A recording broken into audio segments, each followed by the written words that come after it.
జీవితాలను కట్టడానికి యేసుప్రభువు వచ్చినట్లుగా మరి రెండో వ్యక్తి ఒక ఆయన ఉన్నాడు. ఆయన పేరు ఇక్కడ మనం జ్ఞాపకం చేసుకుంటే అదే 8వ వచనంలో చదువుతూ ఉన్నప్పుడు మాయాషేను అనేటువంటి ఒక ఆయన ఉన్నారు. ఇక్కడ ఇతని గురించి కూడా మనం కొన్ని విషయాలు జ్ఞాపకం చేసుకుందాం. యాహే ప్లస్ ఇక్కడ మాయష్ అనేటువంటి పదం ఉంది. యెహోవా అనే పదం రాగానే మనకు అర్థమవుతుంది దేవుని యొక్క నామము అని మనకు అర్థమవుతుంది. యెహోవా అంటే ఇక్కడ ఈ మాయష్ అనేటువంటి పేరుకి అర్థం మనం జ్ఞాపకం చేసుకుంటే ఏమి అర్థం మనకు తెలియజేస్తుంది అని అంటే యెహోవా పని. అర్థం ఏంటండి? మాయష్ అనగా యెహోవా పని. యెహోవా పని. ఈ లోకంలో యేసుక్రీస్తు ప్రభుల వారి తర్వాత దేవుని పనిని కొనసాగించిన వారు ఎవరున్నారు? ఇద్దరు ఉన్నారు. ఎవరు ఇద్దరు? యేసుక్రీస్తు ప్రభుల వారు శిలువ మరణం పొంది పునరుత్థానంలో వెళ్ళిపోయాడు. వెళ్ళిపోయిన తర్వాత ఇద్దరు వ్యక్తులు ఆ పనిని కొనసాగిస్తూ ఉన్నారు. ఎవరు ఇద్దరు చెప్పగలరా? మిగతా శిష్యులు పని చేయలేదా? యోహాను పేతురు ఏం చేశారు? యేసు ప్రభువు ఆరాధన అయిపోయిన తర్వాత జ్ఞాపకం చేస్తారు. యేసుక్రీస్తు ప్రభుల వారు వెళుతూ ఆయన ఏం చెప్పారంటే మిమ్మల్ని అనాథలుగా విడిచిపెట్టడం లేదు. ఇప్పుడు మీకు అర్థం అవ్వాలి. ఎవరిని మనకు ఆదరణకర్తగా ఇచ్చారు? ఆయన పరిశుద్ధాత్మ దేవుడిని ఆదరణకర్తగా ఇచ్చారు. పరిశుద్ధాత్మ దేవుడికి తల్లిదండ్రులు ఎవరు? బైబిల్ గ్రంథంలో ఎక్కడైనా రాయబడి ఉందా? పరిశుద్ధాత్మ దేవుడికి తల్లిదండ్రులు ఎవరు కూడా లేరు. అంటే మీరు ఇక్కడ చూడండి, వాక్య భాగంలో 8వ వచనంలో చదివితే మొదట సాతాను యొక్క తండ్రి పేరు ఏం పేరు తెలియజేస్తున్నారు? అజర్య తెలియజేస్తున్నారు. మరి ఇక్కడ మనం జ్ఞాపకం చేసుకున్నప్పుడు మాయాషేను అనేటువంటి వ్యక్తికి తల్లిదండ్రులు ఎవరి పేరు తెలియజేస్తారా? ఏమంటున్నారంటే అతను చేసే పని ఇక్కడ మీరు జ్ఞాపకం చేసుకోండి. పట్టణాధిపతి అయినటువంటి, పట్టణాధిపతి అంటే ఇప్పుడు ఈనాటి కాలంలో ఒక పట్టణానికి మేయర్, ఎవరైతే మేయర్ ఉన్నారో ఆ మేయర్ లాంటి అథారిటీ కలిగినటువంటి వ్యక్తి. అంటే ఈరోజు ఒక పట్టణం యొక్క అభివృద్ధి అంతా కూడా ఎవరి చేతిలో ఉంటుంది? మేయర్ గారి చేతిలో ఉంటుంది. అలాగే ఈరోజు మన యొక్క జీవితాలు యేసుక్రీస్తు ప్రభుల వారి తదనంతరము పరిశుద్ధాత్మ దేవుడు ఆక్యుపై చేసుకున్నాడు. ఈరోజు మన జీవితాలు పడిపోయినటువంటి జీవితాలు, దేవునికి దూరం అయిపోయినటువంటి మన బ్రతుకులను భయంతో, ఆందోళనతో, పిరికితనంతో ఏం చేయాలో అర్థం కాక సతమతమైపోతున్నటువంటి మన బ్రతుకులను పరిశుద్ధాత్మ దేవుడు తన సత్య కలుగు ద్వారా, తన ఆభరణ ద్వారా మనలందరినీ కూడా ధైర్యపరుస్తూ ఉన్నాడు. మన పక్షంగా పరలోకపు తండ్రికి ఏం చేస్తూ ఉన్నారు? విజ్ఞాపనను చేస్తూ ఉన్నారు. మరొక వ్యక్తి, ఇద్దరని చెప్పాను కదా, మరొక వ్యక్తి ఎవరు అంటే సంఘము. సంఘము కూడా పరిశుద్ధాత్మ దేవుని పక్షముగా ఈరోజు యేసుక్రీస్తు ప్రభుల తదనంతరము ప్రథమ వందన కాలంలో ఆది అపొస్తలుల ద్వారా స్థాపించబడినటువంటి సంఘము ఎవరి ద్వారా నడిపించబడుతుంది? పరిశుద్ధాత్మ దేవుని ద్వారా నడిపించబడుతుంది. హల్లెలూయా. ఈరోజు నీ నా బ్రతుకులు కట్టబడడానికి, నీ నా బ్రతుకులు స్థిరపరచబడడానికి, ఇక్కడ మన జీవితాలను ఆదరించడానికి పరిశుద్ధాత్మ దేవుడు, మరి సత్య స్వరూపకు దేవుడు మనతో ఉన్నాడని దేవుని సాక్షిగా తెలియజేస్తూ ఉన్నారు. ప్రథమ వందన కాలంలోకి వచ్చేటప్పటికి పరిశుద్ధాత్మ దేవుని గురించి మనం జ్ఞాపకం చేసుకుంటే ఎబ్రాయీయులకు రాసిన పత్రిక 7వ అధ్యాయము 3వ వచనంలో చదివితే అక్కడ తన తల్లిదండ్రుల గురించి మాట్లాడుతూ ఉన్నారు. పరిశుద్ధాత్మ దేవుడు అనుకున్నటువంటి తల్లిదండ్రులు అసలు ఎవరు, ఏంటి, ఆయన చరిత్రను మనం ఆలోచన చేస్తే ఎబ్రాయీయులకు రాసిన పత్రిక 7వ అధ్యాయము 3వ వచనం చదువుకుందామండి. ఇచ్చెను ఆ సాలేము రాజును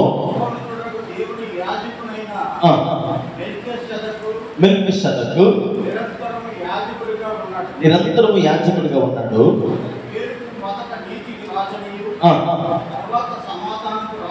సమాధానముకు రాజనియు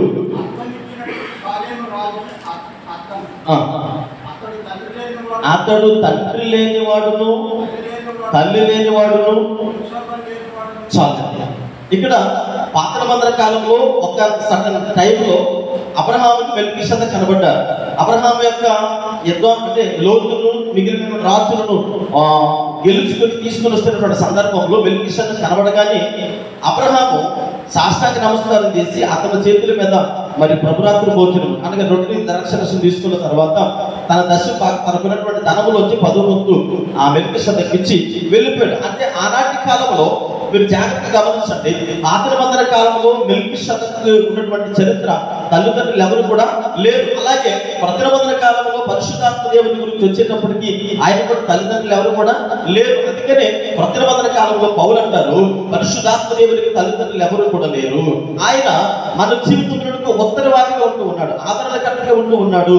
అందుకనే పాత నిబంధన కాలంలో చాలా సందర్భాలు మీరు జ్ఞాపకం చేసుకోండి, నదితోనూ నీటితోనూ అగ్నితోనూ, అంటే ఆయా సందర్భాలలో పరిశుద్ధాత్మ దేవుని యొక్క కదలికలు పాత నిబంధన కాలంలో మనము చూస్తూ ఉంటాం. అందుకనే ఈ ఆత్మ పరిశుద్ధాత్మ ఏ జీవితంలోనైతే ఉంటుందో, ఏ వ్యక్తులనైతే ఉంటుందో, ఏ కుటుంబంలోనైతే ఉంటుందో, ఏ సంఘంలోనైతే ఉంటుందో, చాలా మంది అర్థం ఏంటంటే పరిశుద్ధాత్మ అనగానే పెంతెకోస్తు సంఘానికి చెందినటువంటిది అనుకుంటాం. నిజానికి పరిశుద్ధాత్మ అనేటువంటి వరము లేదా పరిశుద్ధాత్మ దేవుడు పెంతెకోస్తు సంఘానికి చెందినవాడు కాదు.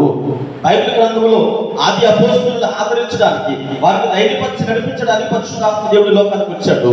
ఆయన తల్లిదండ్రులు ఎవరు కూడా మనకి పర్టికులర్గా, అంటే మీకు తెలుసు, మనకి ఇక్కడ మనం జ్ఞాపకం చేసుకుంటే మయర్షేను అనేటువంటి వ్యక్తిని గురించి ఆలోచన చేస్తే తన చేసే పని తెలియజేశాడు తప్ప తన తల్లిదండ్రుల గురించి ఎక్కడ కూడా ప్రస్తావన అనేది బైబిల్ గ్రంథంలో లేదు. అలాగే ఇక్కడ కూడా మనం జ్ఞాపకం చేసుకుంటూ ఉన్నాం. పరిశుద్ధాత్మ దేవుని యొక్క పని ఏం చేస్తారు?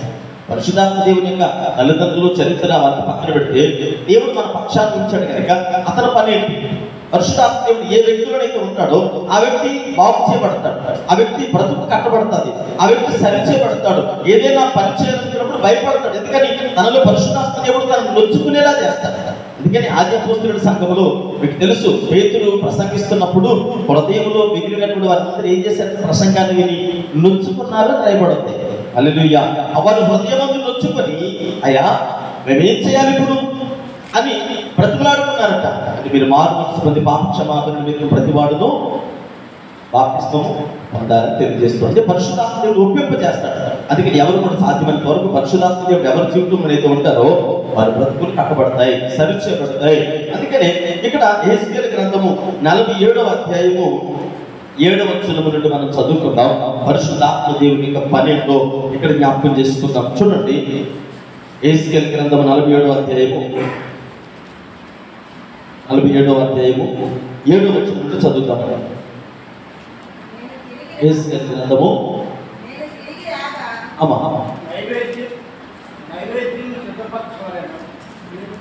నేను తిరిగి రాక నదీ తీరమును ఇరు ప్రక్కల చుట్టూ విస్తారముగా కనబడను. అప్పుడు ఆయన నాతో ఎట్లనెను, ఈ నీళ్లు ఉబికి తూర్పుగా ఉన్న ప్రదేశమునకు పారి ఆరాబులోనికి దిగి, ఆరాబు అనగా ఉప్పు అని అర్థం, చదవండి. సముద్రములో పడును, అప్పుడు సముద్రపు నీళ్లు మంచి నీళ్లు అగును, వడిగా పారు ఈ నది వచ్చు చోటు నెల్ల జలచరులన్నీ బ్రతుకును. ఈ నీళ్లు అక్కడికి వచ్చుట వలన ఆ నీరు మంచి నీళ్ళగును కనుక చేపలు బహు విస్తారములగును. ఈ నది ఎక్కడికి పారునో అక్కడ సమస్తమును ఏముంటుందండి? ఏ నది అన్నది?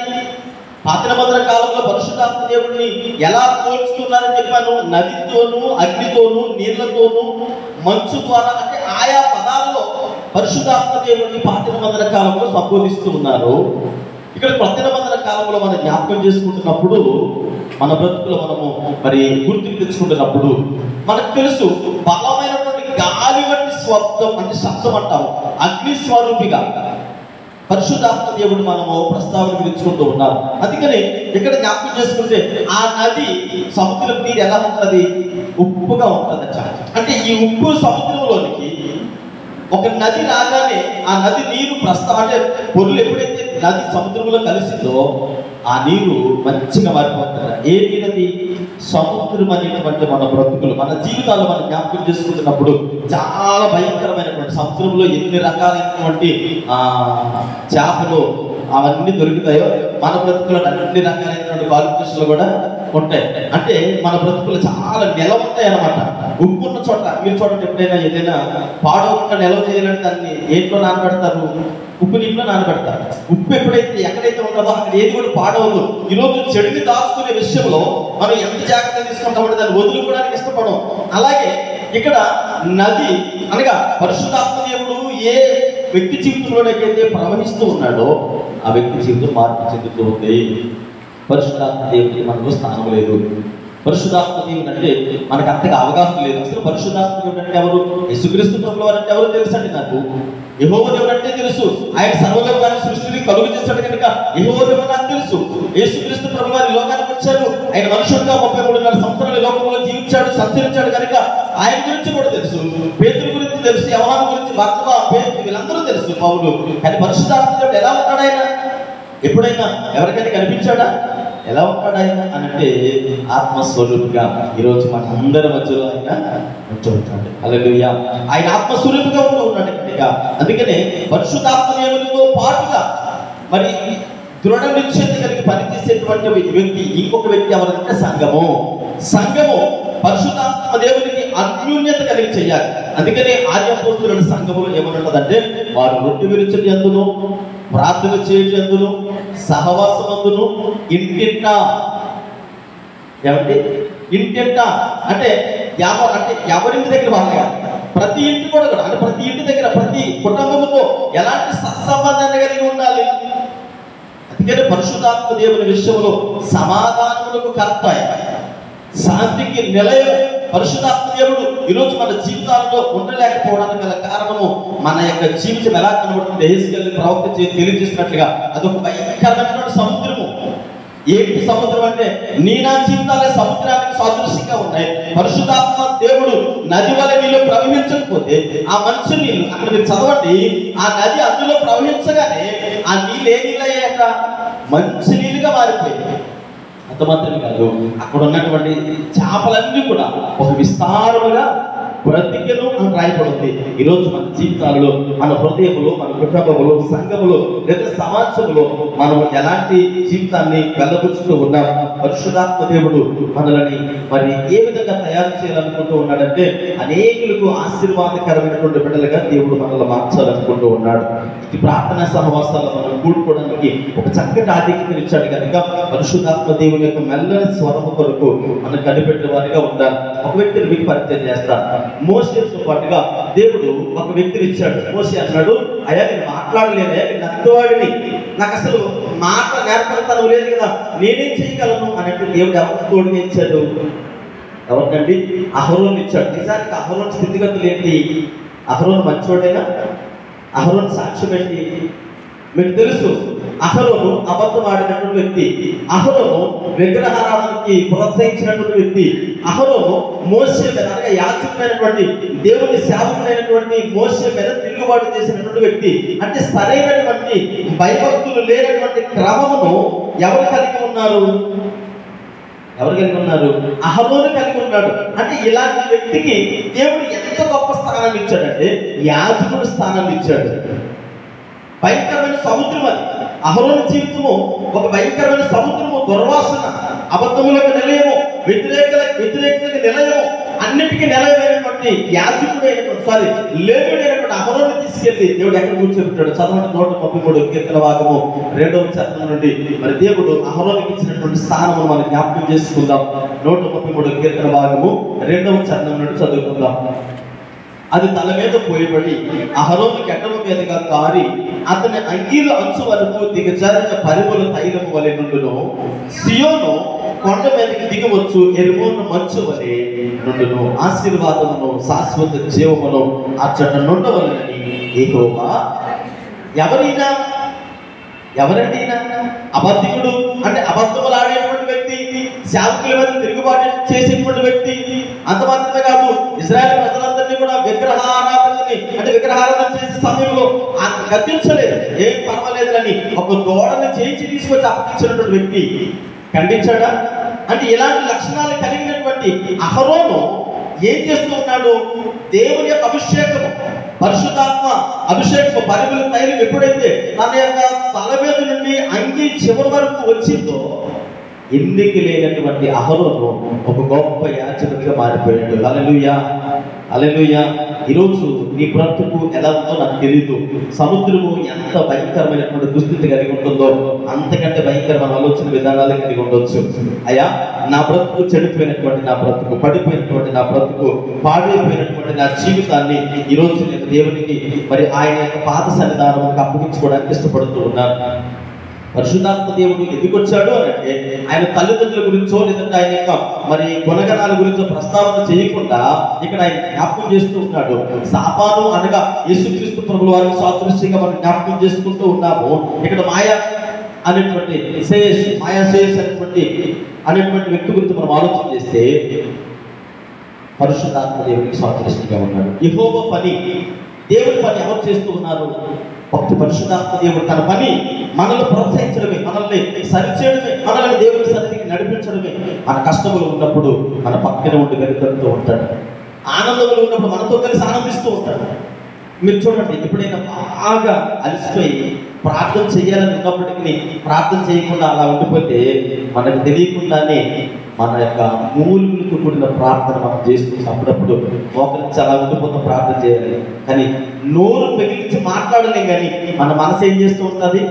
చెప్పసఖ్యము కానీ మూలుగులతో ఆయనకి మొదలుపెడుతూ ఉంటుంది. పరిశుద్ధాత్మ దేవుని యొక్క పని అలాగే నేను బాగు చేయడమే, నేను కట్టడమే ఆయన పని, నీ జీవితాన్ని స్థిరపరచడం ఆయన పని. ఈరోజు ఏ బలహీనతలు పడిపోయావో నాకు తెలియదు. యేసుక్రీస్తు ప్రభువు వారు వచ్చింది మనలాంటి వారి కొరకే. ఆయనకు తదనంతరం పరిశుద్ధాత్మ దేవుడు ఎందుకు ఇచ్చారంటే పడిపోతున్నటువంటి, చెడిపోతున్నటువంటి, దిగజారిపోతున్నటువంటి, లోకానుసారమైన రీతిలోకి వెళ్ళిపోతున్నటువంటి మన పక్షంగా పరిశుద్ధాత్మ దేవుడు గొప్ప కార్యాలు చేయడానికి సంసిద్ధిగా ఉన్నాడని దేవుడి సేవకులు తెలియజేస్తూ ఉన్నారు.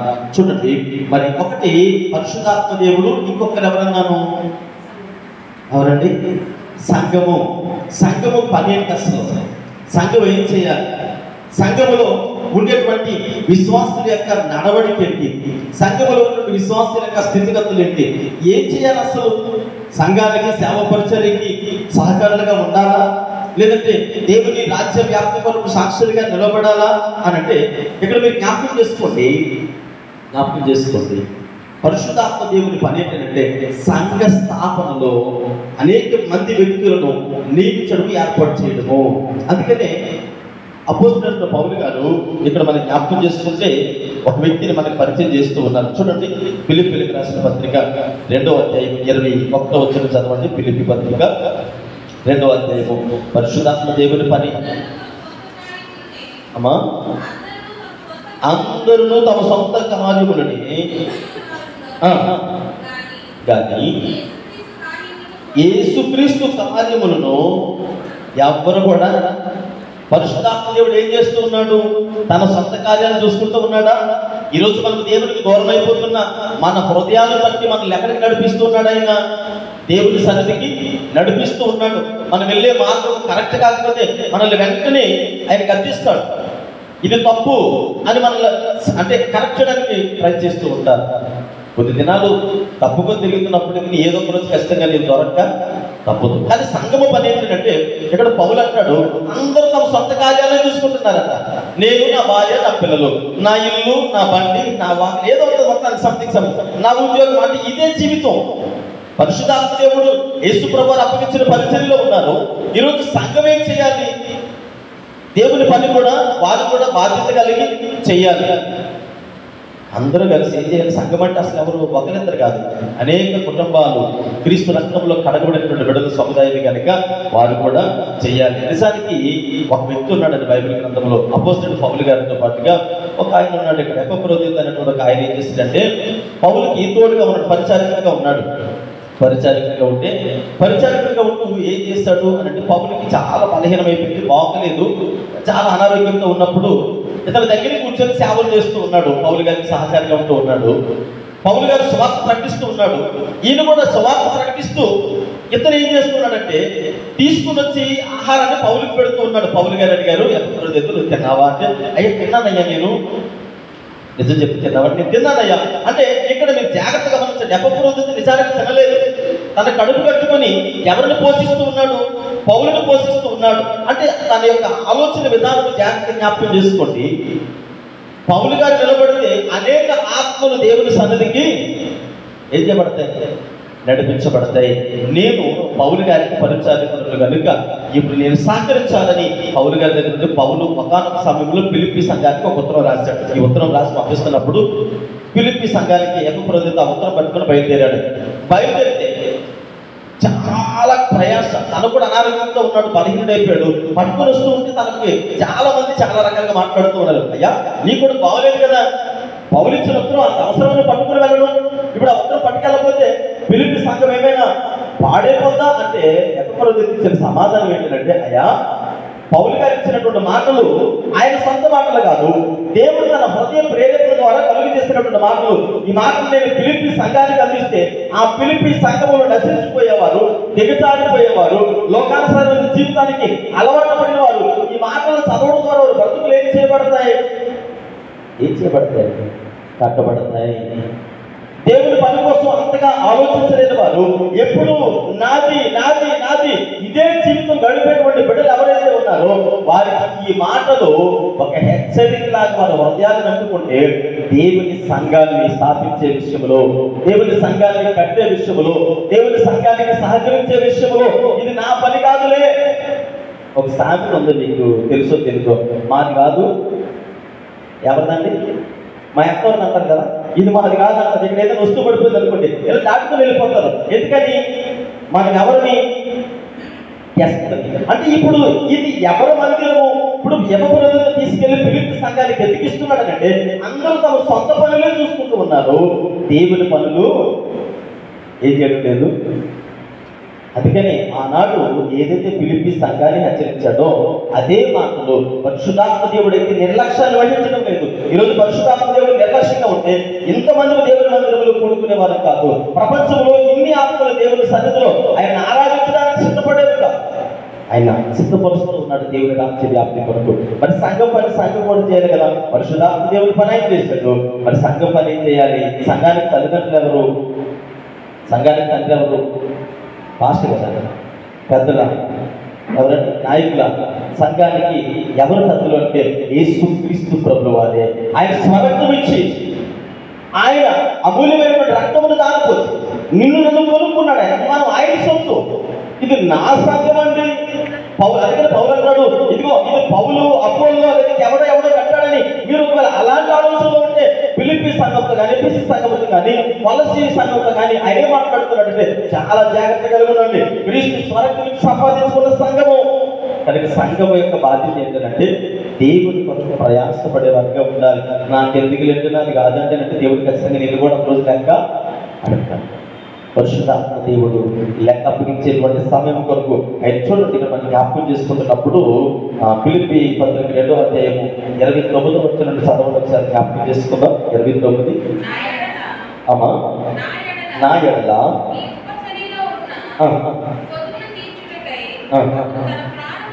అతడు తన ప్రాణమునైనను లెక్క చేయక క్రీస్తు యొక్క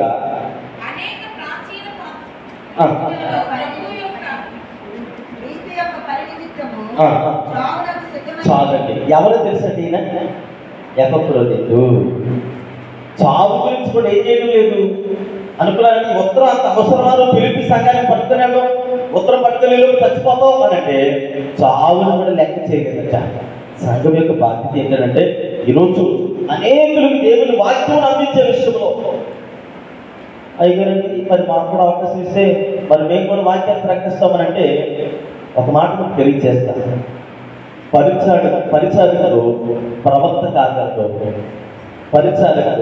ప్రవక్త కాగలడు అంటే పరిచర్య చేయకుండా, సేవ వాక్యము లేకుండా, మారు మనసు పాపక్షమాపణ అంటే ఈ రక్షణ అనుభవం లేకుండా డైరెక్ట్గా ఎక్కడికి ఎక్కదాం అనుకుంటాం? పరిచారకుడిగా పనిచేస్తేనే. పరిచారకుడు అంటే సేవ పరిచర్య వేరు, ఆ పరిచారకుడు వేరు, ఆ తగ్గింపు వేరు.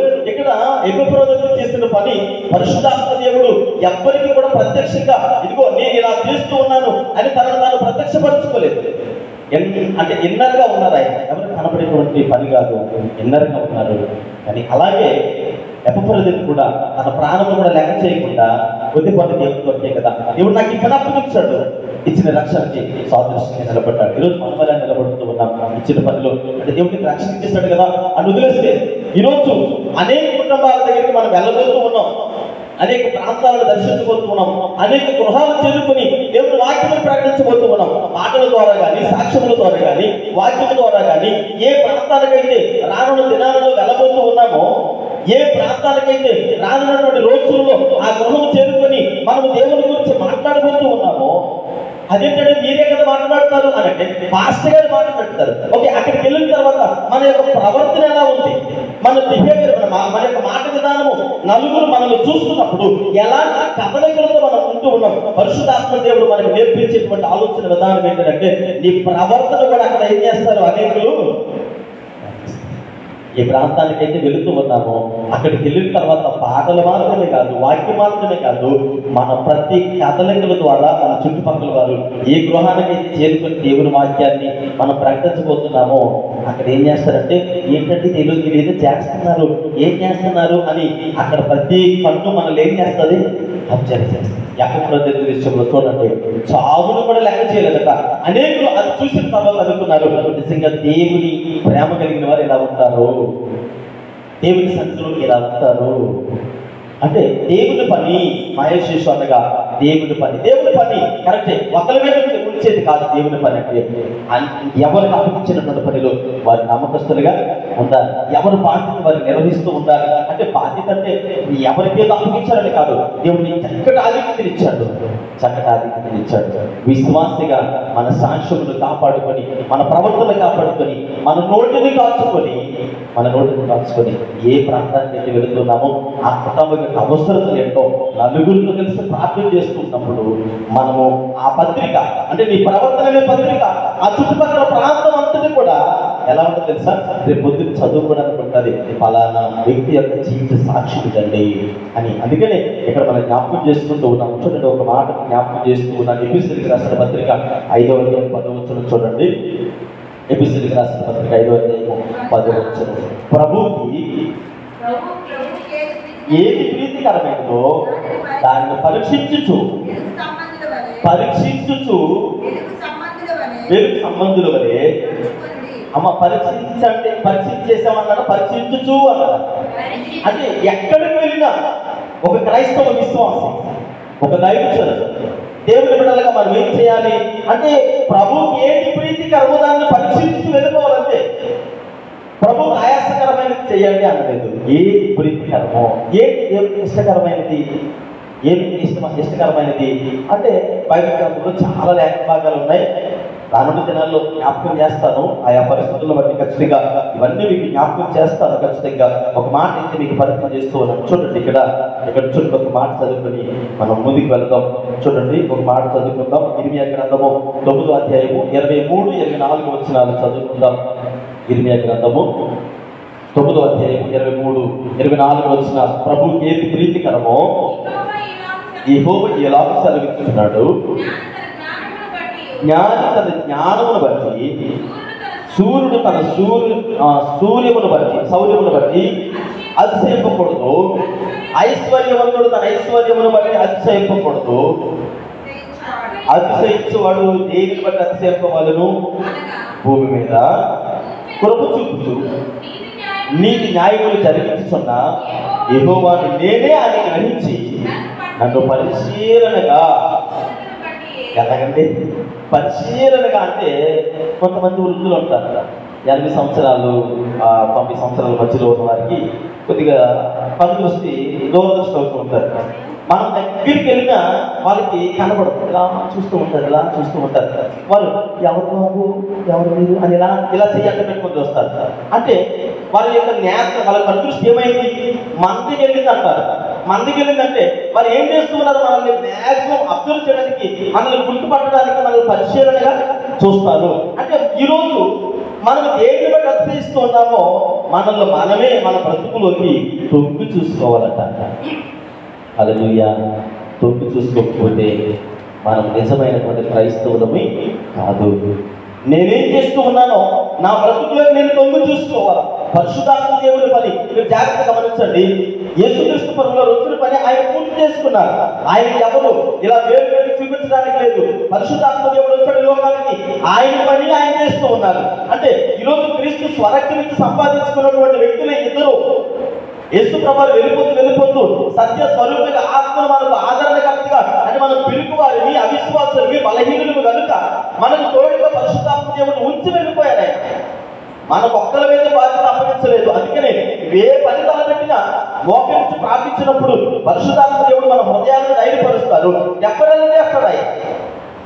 పౌలు కానీ, పేతురు కానీ, యోహాను కానీ, ఆనాటి సేవకులు ఎవరైనా పరిశుద్ధాత్మ దేవుని యొక్క ధైర్యం లేకుండా, ఆదరణ లేకుండా ఎవ్వరు ఇంత గొప్ప సేవ చేయలేదు.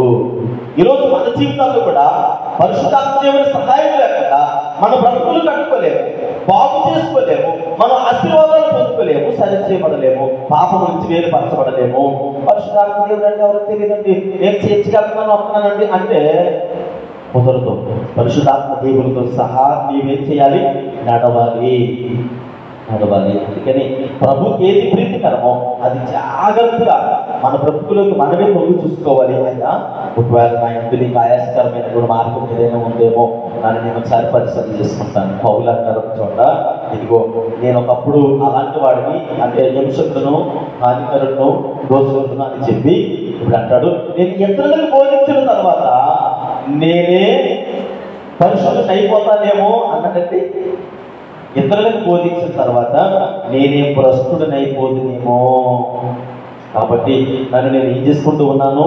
సరి చేసుకుంటూ ఉన్నాను. నన్ను నేను జాగ్రత్తగా చూసుకుంటూ ఉన్నాను. నేను ఎప్పుడు ఎక్కడ బలహీనో అక్కడే బలవంతున్నాయా? మీరు జాగ్రత్తగా గమనించండి. ఒక ఉదాహరణ చెప్పి చేస్తాను. మీ ఇంటికి ఎవరైనా తగ్గుకు వచ్చారనుకోండి, మీ ఇంటికి తగ్గుకు వచ్చారనుకోండి, మిమ్మల్ని కొట్టడానికి మీ ఇంటికి వచ్చారు. మీరేమంటారు తెలుసా?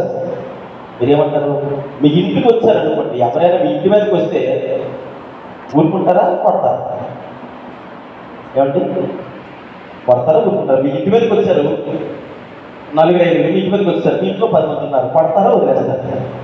మీ ఇంటి మీదకి వచ్చారు, ఇంట్లోకి వచ్చారు కాబట్టి. అదే వాళ్ళ ఇంటి దగ్గర ఉండి 2 చూసుకొచ్చారు, మీరు వాళ్ళ ఇంటి దగ్గరికి ఏం చేస్తారు? మీరు వాళ్ళ ఇంటి దగ్గరికి వాళ్ళు ఏం చేస్తారు? చక్కెర పెట్టేస్తారు. అంటే జాగ్రత్త. ఇప్పుడు మనం ఎవరింటి దగ్గరికి వెళ్తున్నాం? ఒక దగ్గరికి వెళుతూ ఉన్నాం, ఇంకొక దగ్గరికి వెళుతున్నాం. కాబట్టి ఎంత జాగ్రత్తగా ఉండాలంటే అడుగు కాని చోట అధికులమై ఉండరాదని ఒక సామెత, అంటే ఒక పద్యం. అడుగు కాని చోట అధికులమై ఉండరాదంటే మనం వేరొక ప్రదేశానికి వెళ్ళబోతూ ఉన్నాము. వేరొక స్థలానికి వెళుతున్నప్పుడు మన నోటి జాగ్రత్తతనం, అంటే మన నోటి జాగ్రత్త, మన ప్రవర్తన జాగ్రత్త, మన నడవడిక, ఇవన్నీ కూడా జాగ్రత్తగా లేకుండా వేరే ప్రదేశానికి వెళ్ళినప్పుడు ఎలా పడితే అలా ఉంటే, ఇప్పుడు మనం ఆ ప్రదేశానికి వెళ్తున్నాం, అది అపవాదిగాడు సంచరించే ప్రదేశము, అపవాదిగాడు హస్తగతంలో ఉన్న ప్రదేశము, అపవాదిగాడు ఎవరిని మృంగుదునా అని వాడు గర్జించి సింహాన్ని కాచుకుంటున్నాడు. బయటకు వెళుతున్నాం, వాటి సరిహద్దుల్లోకి వెళుతున్నాం. కాబట్టి ప్రార్థన పూర్వకంగా ఉండాలి. అంటే పరిశుద్ధాత్మ దేవుని సహాయం ఉండాలి. నీ జ్ఞానములు, నీ శక్తిని, నీ త్యాగాన్ని, నీ తెలివితేటలు నమ్ముకొని వెళ్తే ప్రథమ కాలంలో అపోస్తలుల కార్యముల్లో ఒక ఆయన ఉన్నది, బట్టలిప్పి తగులు కొట్టేశారట. దెయ్యం అన్నదట, నాకు పౌలు తెలుసు, అపోలు తెలుసు, నువ్వు ఎవరు వస్తావు అన్నారట. అందుకని నేను ఎందుకు మిమ్మల్ని సిద్ధపరుచుకున్నానంటే, పరిశుద్ధాత్మ దేవునికి సహాయం లేకుండా ఏ ప్రదేశానికి వెళ్ళినా, ఎవరి గురించి ప్రార్థన చేసినా, ఏ స్థలానికి వెళ్ళినా ఖచ్చితంగా పడిపోతాం, ఖచ్చితంగా వెంట కొట్టబడతాం. పరిశుద్ధాత్మ దేవుని సహాయం ఉండాలి. అంటే నీవు బలపరుచుకుంటూ, నీళ్ళు నీ తొక్కు చూస్తూ, నీ బలహీనతలేదో నీ బలహీనత నువ్వు తెలుసుకొని బయటకు వెళ్తున్నప్పుడు, అనువుగాని చోటుకు వెళుతూ ఉన్నాం, అక్కడ నీకు ఆదరణకర్తైన దేవుడు నీతో ఉంటే, అనువుగాని చోటు కూడా అద్భుతాలు చేసేటువంటి దేవుడు మన పక్షాన్ని ఉన్నప్పుడు గొప్ప కార్యాలు ముగించుకొని వస్తాం. అలా కాదు, పరిశుద్ధాత్మ దేవునికి సహాయం లేదు. దేవుని సన్నిధిలో మనం ఆయన మీద ఆధారపడకుండా మన శక్తి యుక్తుల మీద, జ్ఞానం మీద, తెలుగు మీద, టాలెంట్ మీద నమ్ముకొని వెళ్ళిపోతే వెళ్ళి రావడం తప్ప ఏ కార్యాలు జరగవు. దేవుని నామమునకు వేరే రకమైనటువంటి కీర్తి వస్తుంది, అపకీర్తి తెచ్చే వారిగా ఉంటాం. కనుక ఈ విషయాన్ని జ్ఞాపకం చేసుకోండి. నేనంటూ ఉన్నాను, ఇక్కడ మనం జ్ఞాపకం చేసుకునేటప్పుడు యెహోవా పని, ఎవరు యెహోవా పని చేస్తారు అంటే పరిశుద్ధాత్మ దేవుడు యెహోవా పని పూనుకున్నాడు. రెండవది, యెహోవా పని ఎవరు చేయాలంటే సంఘము చేయాలి. పరిశుద్ధాత్మ దేవుడు ఎందులో నిర్లక్ష్యంగా చక్కగా చేసుకుని వెళ్ళిపోతున్నాడు, కానీ సంఘం మాత్రం ఏం చేయడం లేదు. చేస్తా యెహోవా పని, దేవుడి పని చేస్తున్నామా? దేవుడి పని మనం ఎక్కడ పడిపోయాం సరి చేసుకోగలుగుతూ ఉన్నాము, దేవుడి పనులకు నమ్మకస్తులుగా ఉండగలుగుతున్నాము, భయభక్తులుగా ఉండగలుగుతూ ఉన్నాము, ఇతరులకు సాదృశ్యంగా సాక్షాత్తంగా ఉండగలుగుతున్నాము. అలా ఉండినప్పుడు బయటికి వెళ్ళినప్పుడు దేవుడు ఖచ్చితంగా మన ద్వారా, అందుకని దేవుడు అంటాడు, మీరు నమ్మితే నాకంటే గొప్ప కార్యాలు చేస్తారు. మీ పక్షమున ఉన్నవాడు ఆయన పిలుపుడు కాదు, పరిశుద్ధాత్మ దేవుడు మిమ్మల్ని ధైర్యపరచడానికి నేను మీకు అప్పగించాను, మిమ్మల్ని పిరికితనముతో కూడిన ఆత్మను మీకు ఇవ్వలేదు, ధైర్యపు ఆత్మను మీకు సంచుకొలుగా ఇచ్చినని వెళ్తూ ఉన్నాడు. పరిశుద్ధాత్మ దేవుడు మన పక్షంగా ఉన్నాడు కనుక ఏ గొప్ప కార్యములు చేయకుండా వదిలిపెట్టిన దేవుడు, ఎలాంటి గొప్ప కార్యాలైనా చేయడానికి సామర్థ్యం కలిగిన దేవుడు కనుక పిల్లల్ని జ్ఞాపకం చేస్తున్నారు. కొద్ది మనం దేవుడు తప్పులు దీవించి ఆశీర్వదించిన సమయం